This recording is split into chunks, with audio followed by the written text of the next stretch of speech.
Gua habis dimarahin Mu'se. Aduh. Nah, kenapa? Lu habis dimarahin kenapa ya? Emang? Aduh, ini parah sih. Gua pikir di kampus doang dulu. Ternyata setelah gua pelayanan masih saja gua ketiduran pas si Mu'se lagi khotbah.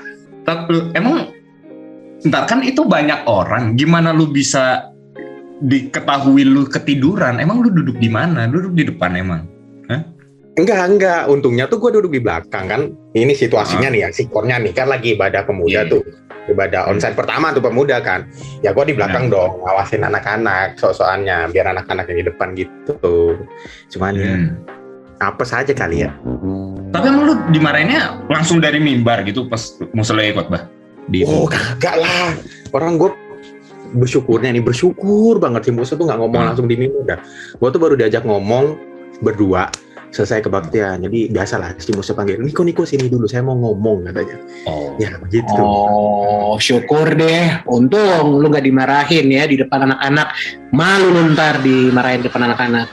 Ya situ gue bersyukur banget sih. Cuman gue nggak nyangka bro, ternyata si Musa semarahnya, wah semarah itu. Kaget bro. Banget ya. Parah banget ya. Marah banget. Dia sampai bilang, kamu ini hamba Tuhan loh. Jangan main-main ya kalau ibadah. Wah. Ya bener lah bro. Lu kan pembina bro, ya kan? Coba kalau anak-anak ngeliat lu pembinanya ketiduran pas lagi khotbah. Ya mereka juga bisa ikutan kan? Iya betul sih. Tapi sebenarnya Musa tuh marahnya bukan karena itu sih, bukan gara-gara itu si Musanya marah.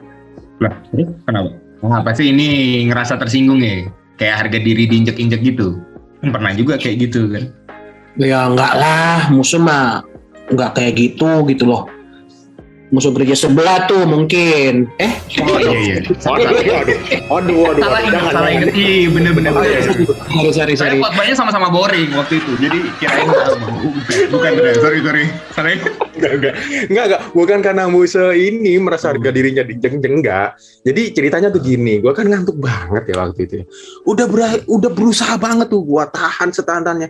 Kayak si Noki bilang tadi, inilah gue nggak ada korek api sih, kalau misalnya ada korek api gitu ya, gue udah begini. Tidak harus juga sih. Tampar gini, Peggy pijit-pijit tangan, cubit-cubit, sampai wah udahlah nggak, gue udah coba semuanya, udah jambak-jambak rambut, ya kali gue mau sampai jingkrak-jingkrak gitu kan diliatin orang sebelah nggak enak juga kan ya, udah semua tetap ngantuk bro. Emangnya lu kesurupan atau lu ngantuk bro? Lu pakai itu nggak sih? Pakai layar tuh tiba-tiba lu makan beling gitu? Oh itu kacau. Untung gue masih waras ya. Enggak, untung gue nggak sampai begitu bro. Ya intinya gue udah berusaha banget lah menahan ngantuk gitu ya. Terus gue udah pakai trik yang dipakai mahasiswa saat pasti udah tahu semua. Tahu kan? Yang itu loh, tidur tapi pura-pura ngangguk, jadi yang biasa begini. Iya benar. Iya. Apa sama sering tuh ada yang di sebelah gue sering tuh yang kayak gitu. Itu kan gue masih setengah sadar tuh. Jadi sampai gue udah bener-bener gak tahan kan, awalnya masih ngangguk-ngangguk. Lama-lama udah awalnya begini kan, merem satunya lagi, merem semua. Kepala jatuh ke depan, gue balik lagi, jatuh ke belakang, gue balik lagi, jatuh ke samping, gue balik lagi. Sampai akhirnya Musa ngomong apa, gue sempet tuh berdiri angkat tangan gue. Gak diliatin kan sama sebelah gue. Wah malu kan, udah akhirnya agak lama tidur lagi. Sampai akhirnya gue yang paling parah sih ini sih. Gue sampai tidur sampai gini coy. Begitu. Lah, parahnya di sebelah gue si Semu. Gimana nggak marah cuy? Langsung lah si Semu. Noleh dengan tatapan yang sangat tajam dan jurus itu. Gue nggak lagi di gereja lah. Mending gue berdiri aja lah. Samping itulah si bapak pastor. Mending gue berdiri di samping pintu nggak apa-apa. Sepanjang kebaktian nggak apa-apa lah. Jadi kalau sengantuk-ngantuknya gue, kalau gue jatuh dikira kepenuhan roh aja gitu loh. Jadi ya aman lah. Lu kayak gitu. Kalau gue mah ya kadang-kadang ngantuk, cuma nggak berani kalau ketiduran di gereja. Maksudnya nggak tahu kenapa ya, kayak bisa langsung ya udah tetap on aja gitu loh. Kalau di ibadah nggak berani ketahuan tidur tuh nggak berani banget gitu loh. Nggak, gue tuh takut aja. Maksudnya gini loh, kayak pas dulu pas masih di STT ya, dulu kan ada kakak tingkat yang ketiduran di ruang musik tuh waktu itu. Iya. Gue lupa waktu itu kayak apa. Pokoknya ketiduran.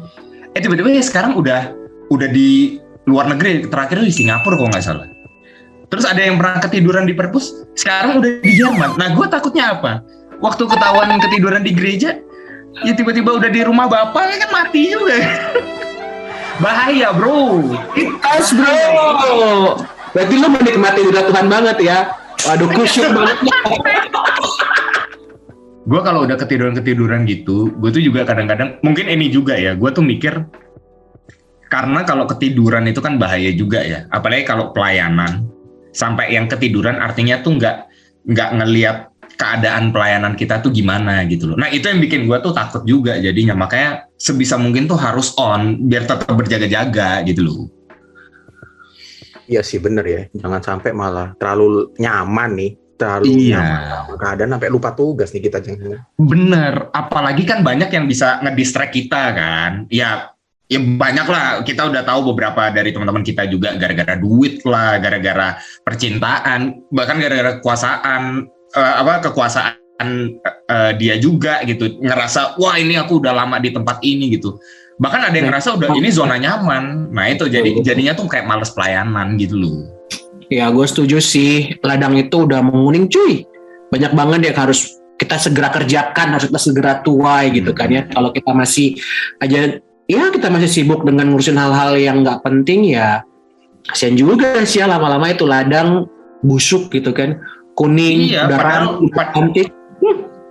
Benar-benar, padahal gandum gada udah teriak-teriak tuai aku, iya kan? Tapi kitanya yang masih debat mau nuai pakai apa nih, mau kapan nih nuainya? Padahal udah saatnya gitu loh. Makanya harus tetap jaga-jaga gitu, jangan sampai ketiduran gitu loh. Iya, apa mungkin kita cabut aja kali ya dengan tangan, atau mungkin kayak gitu kali ya.